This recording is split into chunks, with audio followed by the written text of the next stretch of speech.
जय हिंद फ्रेंड्स। स्वागत है आपका अपने चैनल एनबीपीएस फॉर सिविल सर्विसेज में। आइए आज हम एनसीईआरटी सार संग्रह के तहत इंडियन पॉलिटी में उद्देशिका यानी कि प्रियम्बल के बारे में अध्ययन करते हैं। तो चलिए देर न करते हुए बढ़ते हैं अगले क्वेश्चन की तरफ, अगले चैप्टर की तरफ। उद्देशिका प्रियम्बल, जिसको हम प्रस्तावना भी बोलते हैं। चलिए देखते हैं प्रस्तावना में क्या दिया हुआ है। हम भारत के लोग भारत को एक संपूर्ण प्रभुत्व संपन्न समाजवादी पंथ निरपेक्ष लोकतंत्रात्मक गणराज्य बनाने के लिए तथा उसके समस्त नागरिकों को सामाजिक आर्थिक और राजनीतिक न्याय विचार अभिव्यक्ति विश्वास धर्म और उपासना की स्वतंत्रता प्रतिष्ठा और अवसर की समता प्राप्त कराने के लिए तथा उन सब में व्यक्ति की गरिमा और राष्ट्र की एकता और अखंडता सुनिश्चित करने वाली बंधुता बढ़ाने के लिए दृढ़ संकल्प होकर अपनी इस संविधान सभा में आज तारीख 26 नवंबर 1949 ईस्वी मिति मार्ग शुक्ल सप्तमी संवत 2006 विक्रमी को एतद द्वारा इस संविधान को अंगीकृत अधिनियमित और आत्मर्पित करते हैं। फ्रेंड्स, ये उद्देशिका है, आप इसको एक दो बार पढ़ लीजिएगा, ये आपको याद हो जाएगा। ठीक है फ्रेंड्स, चलिए आगे बढ़ते हैं। संविधान सभा में उद्देश्य प्रस्ताव कब प्रस्तुत किया गया था? 13 दिसंबर 1946 को प्रस्तुत किया गया था। भारतीय संविधान का कौन सा भाग भारत को एक धर्मनिरपेक्ष राज्य के रूप में वर्णित करता है? संविधान की प्रस्तावना। भारतीय संविधान की प्रस्तावना में भारत को एक सार्वभौम समाजवादी धर्मनिरपेक्ष प्रजातांत्रिक गणतंत्र के रूप में घोषित किया गया है। सर्वोच्च न्यायालय द्वारा ऐसा किस वाद में कहा गया है कि अनुच्छेद 368 के अंतर्गत संविधान के प्रस्तावना में भी संशोधन किया जा सकता है, परंतु यह मूल ढांचे का उल्लंघन करने वाला नहीं होना चाहिए। यह केशवानंद भारतीवाद 1973 में कहा गया था। ठीक है फ्रेंड्स, संविधान संबंधी विचार। कुछ व्यक्तियों ने संविधान के बारे में क्या कहा है, चलिए देखते हैं। संविधान संबंधी विचार।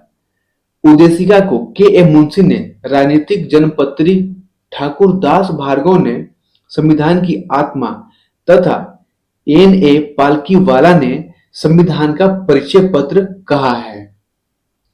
अनुच्छेद 32 संवैधानिक उपचारों का अधिकार को डॉक्टर भीमराव अंबेडकर ने संविधान का हृदय एवं आत्मा कहा है।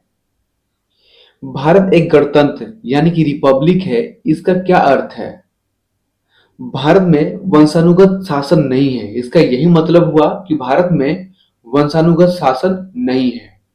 नोट में पढ़ लेते हैं। गोरखनाथ बनाम पंजाब राज्य के मामले में न्यायमूर्ति एम हिदायतुल्ला ने उद्देशिका को संविधान की मूल आत्मा कहा है। चलिए देखते हैं आगे। भारत के संदर्भ में धर्मनिरपेक्ष शब्द का सही भाव क्या है? धर्मनिरपेक्ष मतलब क्या होता है? भारत में राज्य का कोई धर्म नहीं है, यही इसका मतलब होता है। उद्देशिका में सम्मिलित सामाजिक आर्थिक व राजनीतिक न्याय के तत्व किससे संबंधित हैं? 1917 की रूसी क्रांति से संबंधित है। उच्चतम न्यायालय ने किस वाद में यह धारणा प्रस्तुत की कि उद्देशिका संविधान का अभिन्न अंग है? SR बम्बई बनाम यूनियन ऑफ इंडिया में किया था। सभी व्यक्ति पूर्णतः और समान रूप से मानव है, यह सिद्धांत जाना जाता है। सार्वभौमिकता का। भारत में लौकिक सार्वभौमिकता है क्योंकि संविधान की प्रस्तावना आरंभ होती है हम भारत के लोग, we the people of India शब्दों से। ठीक है फ्रेंड्स, लोक कल्याण शब्द भारत के संविधान की उद्देशिका में नहीं है, बल्कि यह राज्य के नीति निर्देशक तत्व का भाग है। किस संशोधन के द्वारा भारतीय संविधान की उद्देशिका में संशोधन किया गया था? 42वें संविधान संशोधन के द्वारा। इस पे बहुत सारे प्रावधान जोड़े गए थे फ्रेंड्स। भारतीय संविधान की प्रस्तावना में जिन आदर्शों एवं उद्देश्यों की रूपरेखा दी गई है उनका विस्तार कहाँ मिलता है, कहाँ है? इसका आंसर होगा मूल अधिकारों, राज्य के नीति निर्देशक सिद्धांतों एवं मौलिक कर्तव्यों के अध्याय में। राज्य का सबसे महत्वपूर्ण तत्व क्या है? इसका आंसर होगा संप्रभुता। राज्य का सबसे महत्वपूर्ण तत्व संप्रभुता है। समाजवादी, सोशलिस्ट, अखंडता, इंटेग्रिटी तथा पंथ निरपेक्ष, सेकुलर शब्द संविधान की प्रस्तावना में किस संशोधन द्वारा सम्मिलित किए गए थे? 42वें संशोधन द्वारा। फ्रेंड्स इसको याद कर लीजिएगा, ये बहुत बार क्वेश्चन पूछ चुका है और बहुत सारे एग्जामों में पूछ चुका है। ये 3 वर्ड 42वें संविधान संशोधन द्वारा उद्देशिका में जोड़े गए थे। समाजवाद, अखंडता, पंथ निरपेक्ष यानी कि सोशलिस्ट, इंटेग्रिटी, सेकुलर। उद्देशिका को राजनीतिक जनपत्री, पॉलिटिकल हॉरोस्कोप की संज्ञा किसने प्रदान की है? के एम मुंशी ने कहा है। कौन कहा है? के एम मुंशी ने। प्रस्तावना संविधान का अंग नहीं है। प्रस्तावना संविधान का अंग नहीं है। उच्चतम न्यायालय ने यह मत किस बात में व्यक्त किया था? बेरोजगारी संघ मामले में वर्ष 1960 में व्यक्त किया था।